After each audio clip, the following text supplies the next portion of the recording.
শুভ সকাল আমার প্রিয় বন্ধুরা, তোমরা সবাই কেমন আছো? আশা করছি তোমরা সবাই খুব ভালো আছো। রাধামারা ছোট্ট একটা গ্রাম থেকে আমি পূজা তোমাদেরকে জানাই পূজার ব্লগ চ্যানেলে অনেক অনেক স্বাগত, অনেক অনেক ভালোবাসা রইল। তো আমার ভিডিওটা তোমরা প্রথম থেকে শেষ পর্যন্ত দেখো, আর ভিডিওটা যদি ভালো লাগে অবশ্যই লাইক কমেন্ট শেয়ার করতে তোমরা কিন্তু ভুলবে না। তো সকালবেলা ঘুম থেকে না কয়েকদিন যাবতীয় হচ্ছে আমি দেরি করে ফেলছি। কারণটা হলো আমার শরীরটা না প্রচণ্ড দুর্বল মতন লাগছে, যেহেতু আমাদের মতন গরিব ঘরের মানুষদের ঠিক মতন করে না খাওয়া দাওয়া হয় না, শুধু কোনো রকম এক মুঠো ভাত আর এক মুঠো মুড়ি খেয়ে দিনটা কাটিয়ে দিতে হয়। তো কী কারণে হচ্ছে জানি না, আমার চোখ ধোঁয়া হয়ে যাচ্ছে আর হাত পায়ে যে কোনো কাজ করবো একদম বল শক্তি কিছুই পাচ্ছি না। শরীরটা খুবই ক্লান্ত লাগছে, কোনো কাজ ঠিক করে করতে পারছি না বলে। তো সংসারে স্বামীর ভীষণ বকাবকি শুনতে পাচ্ছি আর ভীষণ কথা শোনাচ্ছে আমাকে, জানো তো। তো কী করব বলো, একটু কষ্ট করে উঠলাম আর উঠেই দেখো কাল রাতে যে খাবার দাবারগুলো খাওয়া হয়েছিল তো কয়েকটা বাসন পড়েছিল। আমার শরীরটা এতই খারাপ আমি খেতেই পাচ্ছিলাম না, খাইনি বললেই চলে। এর জন্য দেখো একদম অল্পই বাসন পড়েছে, সে বাসনগুলো বাইরে বের করে দিলাম।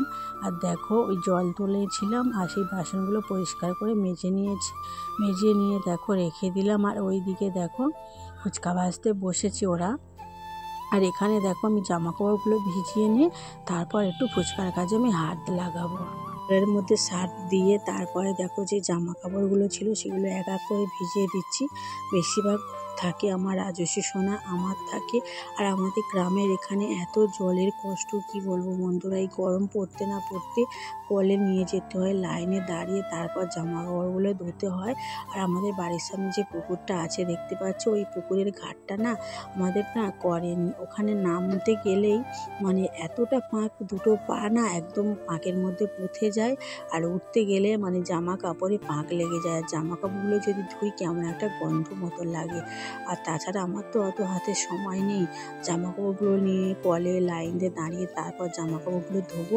আর তাছাড়া কলের জলে ভালো করে না ধোয়াই যায় না।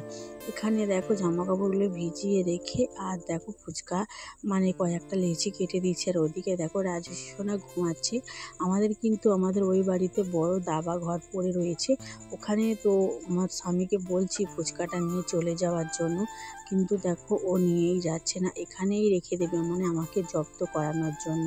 আর দেখতে পাচ্ছ কীভাবে ফুচকা বেলে বেলে ঘরের ওই দিকটা ভর্তি করে রেখে দিয়েছে।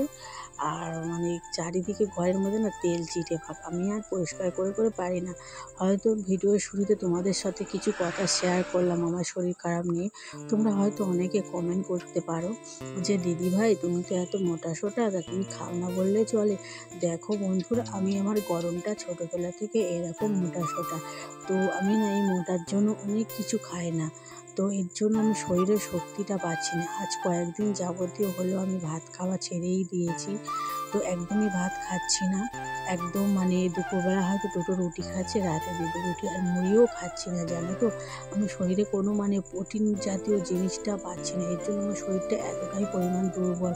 আর এই দেখো এই যে কুমড়ো নিয়েছিলাম মিষ্টি কুমড়ো, সেই কুমড়োর মধ্যে দেখো আধখানা বেগুন আলু কুমড়ো দিয়ে জিরে ফোড়ন দিয়ে সামান্য অল্প তেলে একটা তরকারি বানাচ্ছি, এটা রুটিতে খাওয়ার জন্য। ওদেরকে লেচি কেটে গুছিয়ে দিলাম আর দিয়ে আমার খাবারটা করছি। কারণ কাল রাতে না ওই যে দুটো বিস্কিট খেয়ে শুয়ে পড়েছিলাম, সুগার ফ্রি যে বিস্কুট হয় না, ওই বিস্কুট খেয়ে শুয়ে পড়েছিলাম। আর এর জন্য আমার এতটা খিদে পাচ্ছে, কিন্তু আমি মুড়ি খাচ্ছি না। মুড়ি নাকি সার থাকে, মুড়ি খেলে হয়তো ফুলে যেতে পারে, কিন্তু আমি ফুলে যাওয়ার জন্য না অনেক পরীক্ষা করেছিলাম, কিন্তু রিপোর্টে নর্মাল এসেছিল। তো কী কারণে হচ্ছে জানি না, কিন্তু আমার গ্যাসের সমস্যা থাকে, এর জন্য আমি সকালবেলা করে হাঁটতে যাই, কিন্তু কিছুতেই না খেয়ে আমার শরীরটা এভাবে ফুলে যাচ্ছে। আমি কী করবো বুঝতেই পারছি না। এখানে দেখো তরকারিটা বসিয়ে জামা কাপড়গুলো কেচে আনলাম, এনে মেলে দিয়েছি। আর রুটি বানিয়েছিলাম জানো তো, ওটা সকালবেলা খাওয়ার জন্য। আর রাজস্বীকে স্কুলে পাঠিয়ে দিয়েছি, দুটো ম্যাগি করে খাইয়ে এখন জানো তো ওই 12টার মতো বাজে, কিন্তু আমার এখনও ভাত হয়নি। এটা তোমাদের দাদাভাইদের জন্য রান্না বসাচ্ছি। আর দেখতেই পাচ্ছ এখানে 12টা মানে বাজতে 5 মিনিট বাকি। আর খেসারির ডাল বসিয়েছি। আর এই ডাঁটাগুলো জানো তো গ্রামে গাছের জানো তো একটা দাদার বাড়ি থেকে কিনে আনা হয়েছে, 500 গ্রাম 30 টাকা দিয়ে কিনে এনেছি। তো সেই ডাঁটাগুলো না কালকে নিয়েছিলাম, এর জন্য শুকনো শুকনো মতো হয়ে আসছে। তো ভাবলাম বেশি করে ডাঁটা দিয়ে খেঁচায় ডাল দিয়ে মানে অল্প শুকনো শুকনো করে বানাবো। আর আলু সিদ্ধ দিয়েছি, আর ডিম সিদ্ধ আর যুক্তি ফুল ভাজা করবো। জানো তো 100 গ্রাম যুক্তি ফুল নিয়েছিলাম, 20 টাকা নিয়েছে। তো সেটা এতটা পর্যন্ত গরম না। তো দেখো স্নানটা করা হয়ে গিয়েছে, হয়ে যাওয়ার পরে দেখো বিকেল 4টে বাজে। আমি যাচ্ছি